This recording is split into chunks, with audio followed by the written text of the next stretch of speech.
Ezekiel 1 and verse 4.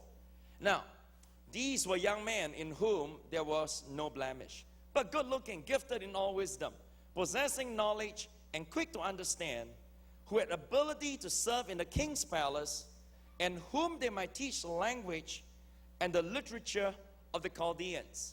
Now, notice there were some requirements. Daniel and friends, you want upward mobility? No problem. But I have basic requirements for you. Number one, you got to learn the culture of Babylon. So Daniel and his friends went to the universities of Babylon. They went there and they learned Babylonian arts. They learned Babylonian sciences, culture. Now, number two, they got to learn the language of Babylon. So they got to know how to communicate, speak like them, know their lingos, their nuances, because they must have the ability to live and work among the Babylonians. In fact, verse 4 says they got to have the ability to serve in the king's palace. They got to know how to work in City Hall, if you like. Number three, they got to dress like the Babylonians. Now, I did a lot of studies on this.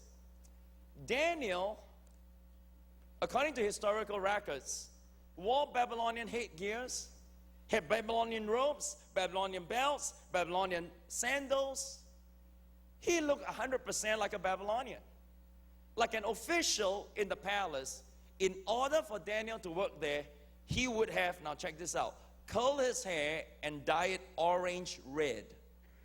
Have his eyes painted with eyeshadow and eyeliner. All right, he was the first metrosexual man of ancient history. His face painted with white lead. He looked 100% like the Babylonian of his day. In fact, Joseph was the same. Have you ever wondered why was it that the brothers of Joseph, when they saw him and they met him, they couldn't recognize him? Well, because Joseph, according to the NIV Bible commentary, the NIV Bible, the never incorrect version, right?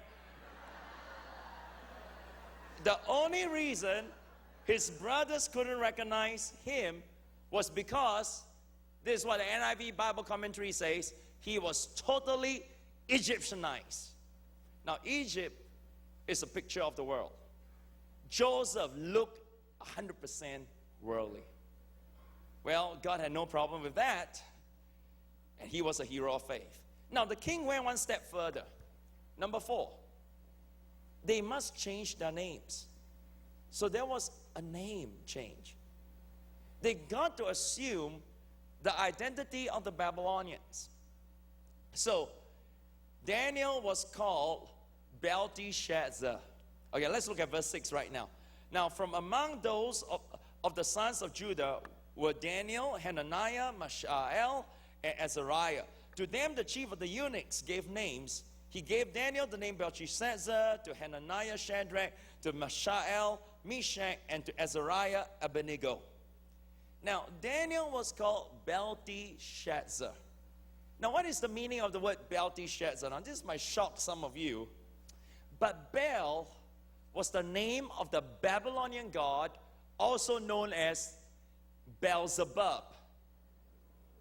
Belteshazzar means Bel or Beelzebub will protect him. That was his name in order for him to work among the Babylonians.